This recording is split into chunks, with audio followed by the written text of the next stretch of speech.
Students अस्सलाम वालेकुम, welcome to my mathematics channel MK study. तो स्टूडेंट्स आज हम पढ़ेंगे डेमोन्स्ट्रेटिव ज्योमेट्री में थ्योरम नंबर 4। तो जैसे कि मैंने आपको पिछले लेक्चर में थ्योरम नंबर 1, 2 और 3 प्रूव कराया था और अभी तक आपने वो मेरी वीडियो नहीं देखी है तो उसकी लिंक डिस्क्रिप्शन बॉक्स में दी हुई है, आप वहाँ से जाकर देख सकते हैं। और अभी तक आपने मेरा चैनल सब्सक्राइब नहीं किया है तो चैनल को सब्सक्राइब कर लें और बेल आइकन को प्रेस कर लें ताकि नई वीडियो की जानकारी आपको मिलती रहे। तो स्टूडेंट्स आइए देखते हैं थ्योरम नंबर 4। और थ्योरम नंबर 4 क्या है, वो है कन्वर्स ऑफ थ्योरम नंबर 3। मतलब थ्योरम नंबर 4 जो है वो है अपोजिट किसके, थ्योरम नंबर 3 के। थ्योरम नंबर 3 में जो हमें गिवन था वो इस थ्योरम में हमें प्रूफ करना है और थ्योरम नंबर 4 में जो हमें प्रूफ करना था वो इस थ्योरम में हमें गिवन है। तो स्टूडेंट्स थ्योरम नंबर 4 क्या है, if a transversal intersect two parallel lines the alternative angles formed are congruent. मतलब अगर दो पैरेलल लाइंस को एक ट्रांसवर्सल इंटरसेक्ट करती है तो वहां पर जो अल्टरनेटिव एंगल्स बनती है वो क्या है, आपस में कॉन्ग्रुएंट है या इक्वल है।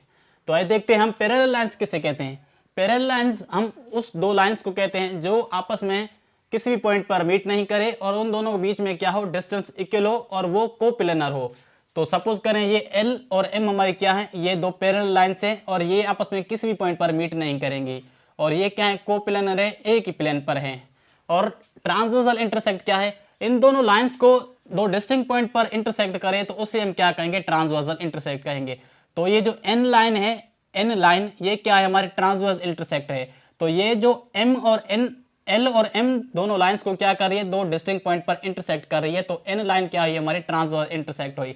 मतलब ऐसी लाइन जो दो पैरेलल लाइंस को दो डिस्टिंक्ट पॉइंट पर इंटरसेक्ट करे तो उसे हम क्या कहेंगे, ट्रांसवर्सल इंटरसेक्ट कहेंगे।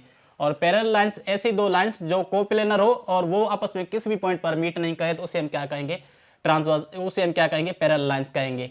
तो यहाँ पर देखो हमारे एल और एम क्या थी, पैरेलल लाइंस थी और एन क्या है, ट्रांसवर्सल इंटरसेक्ट है। तो एन ने इन दो लाइंस को दो डिस्टिंक्ट पॉइंट पर इंटरसेक्ट किया तो यहाँ पर जो कुछ एंगल्स बन रही हैं तो ये आपस में एंगल्स क्या है, अल्टरनेटिव एंगल्स है। और अल्टरनेटिव एंगल्स क्या है, जो एक दूसरे के अपोजिट में हो तो वो क्या होंगी, अल्टरनेटिव पेयर ऑफ एंगल्स होंगी और वो आपस में क्या होंगी, कॉन्ग्रुएंट होगी। तो 1 जो होगी वो 3 के अल्टरनेट अपोजिट एंगल है तो ये आपस में क्या होगी, 1 जो होगी वो 3 की कॉन्ग्रुएंट होगी और 2 जो होगी वो 4 की कॉन्ग्रुएंट होगी। ये आपस में अल्टरनेटिव पेयर ऑफ एंगल्स है। तो स्टूडेंट्स आइए देखते हैं। तो गिवन में क्या है, गिवन में हमें है L पैरेलल है M लाइन के। मतलब L एक लाइन है वो पैरेलल है किसके, M लाइन के।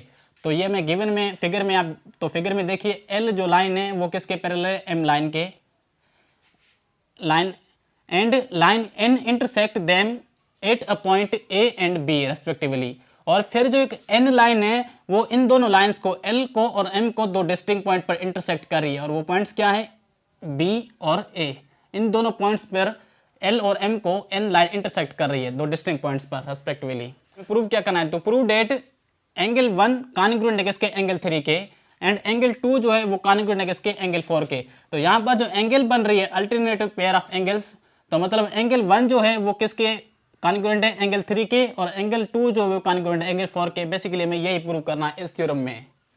तो स्टूडेंट्स आइए देखते हैं, ये एक एग्जाम है, ये एग्जाम हमें हेल्प करेगा इस थ्योरम को सॉल्व करने के लिए और वो एग्जाम है प्लेफेयर्स एग्जाम। प्लेफेयर एग्जाम कहता है अगर आपके पास दो इंटरसेक्टिंग लाइंस है और एक और लाइन है तो इन दोनों इंटरसेक्टिंग लाइंस में सिर्फ एक ही लाइन होगी जो इस लाइन के पैरेलल होगी। मतलब L एक लाइन है और M एक लाइन है और N लाइन है। N और M क्या है, ये इंटरसेक्टिंग लाइन्स है और L क्या है, एक लाइन है।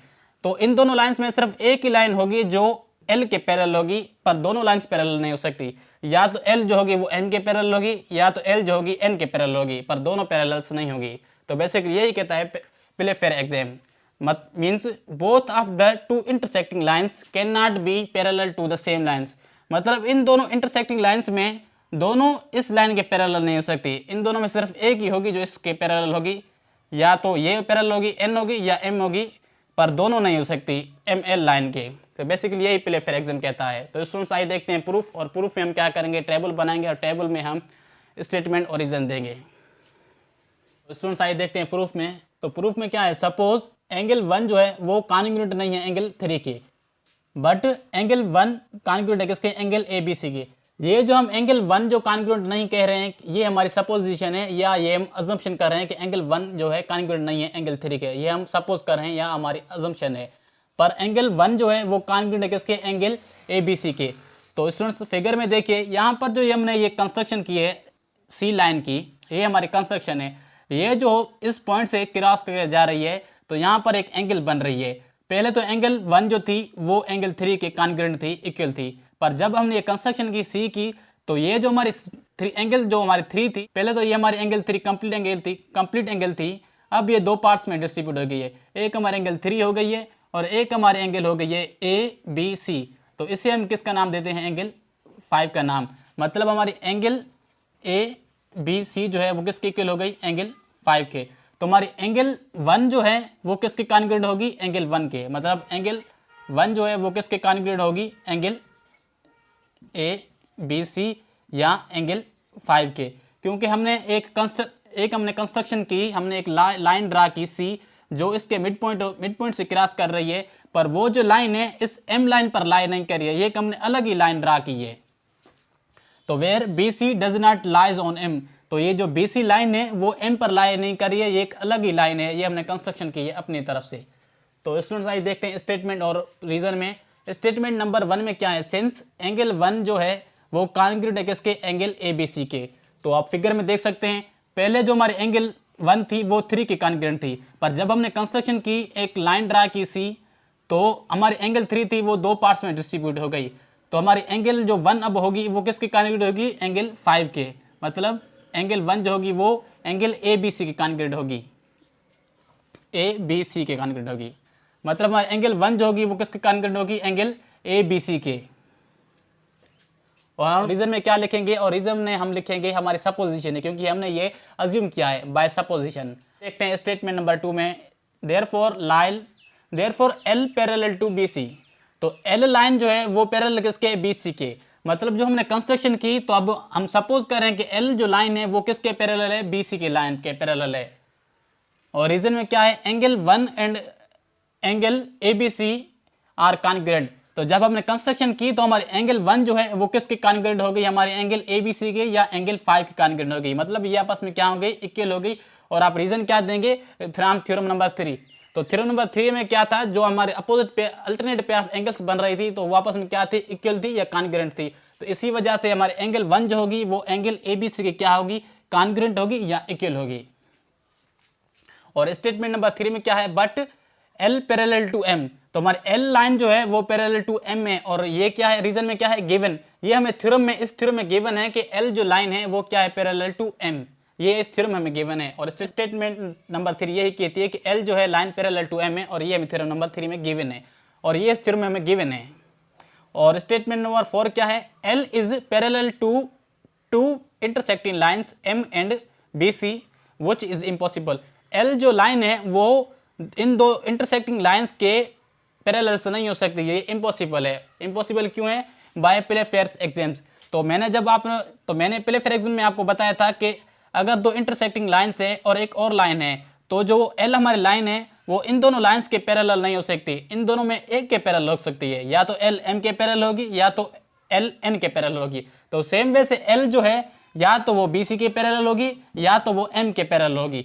पर M के पैरेलल होगी क्योंकि हमें M ऑलरेडी थ्योरम में गिवन है कि L जो है पैरेलल टू M, ये हमें थ्योरम में गिवन है। तो इसीलिए रीजन में क्या लिखेंगे कि बाय प्लेफेयर एग्जाम, क्योंकि ये हमारी स्टेटमेंट हमने ये अज्यूम किया था कि L जो है वो पैरेलल है किसके? BC के। ये हमने अजम्पशन की थी, हमारी सपोजिशन थी। पर हमें थ्योरम में गिवन है कि L जो है वो M के पैरेलल है, हमें ये थ्योरम में गिवन है इस थ्योरम में। तो स्टेटमेंट नंबर 5 में क्या है? L is congruent, angle 1 is congruent to angle 3। तो हमारे एंगल 1 जो है वो कॉन्ग्रुएंट है किसके? एंगल 3 के। और रीजन क्या है? Our supposition that angle 1 is congruent to ABC leads to absurd result. तो हमने जो सपोजिशन की थी कि एंगल 1 जो है वो कॉन्ग्रुएंट है किसके? एंगल BC के। ये हमने एक फजूल हमने फजूल सपोजिशन की थी, ये हमें एक गलत रिजल्ट की तरफ ले जा रही थी। इसलिए हमारे एंगल 1 जो है वो कॉन्ग्रुएंट नहीं है एंगल BC के, और एंगल 1 जो है वो कॉन्ग्रुएंट है किसके? एंगल 3 के। पर हम इस फिगर में क्या कह रहे थे कि एंगल 1 जो है वो कॉन्ग्रुएंट है किसके? एंगल ABC के। पर लाइन L जो है वो पैरेलल है ही नहीं BC के, तो इसीलिए एंगल 1 जो होगी, तो इसीलिए L जो है पैरेलल टू M है, तो एंगल 1 जो होगी वो एंगल 3 के कॉन्ग्रुएंट होगी या इक्वल होगी। तो सेम वे से स्टेटमेंट नंबर 6 में क्या है? सिमिलरली एंगल 2 कॉन्जुगेट होंगी एंगल 4 के, और रीजन में क्या, बाय द अबव प्रोसेस। और सेम प्रोसेस के जरिए हम एंगल 2 को प्रूव करेंगे कि एंगल 2 जो है वो कॉन्जुगेट एंगल 4 के, इसी प्रोसेस के जरिए। और लास्ट में आपको लिखना है QED, और इससे ज़्यादा इस थ्योरम को हम सिंप्लीफाई नहीं कर सकते। तो स्टूडेंट्स ये था थ्योरम नंबर 4। तो स्टूडेंट्स अगर आपको मेरा वीडियो अच्छा लगा है तो वीडियो को लाइक करें, चैनल को सब्सक्राइब करें। अगर आपको कोई क्वेरी है तो आप मुझे कमेंट कर सकते हैं, इंशाल्लाह मैं आपको उसका जवाब दूंगा।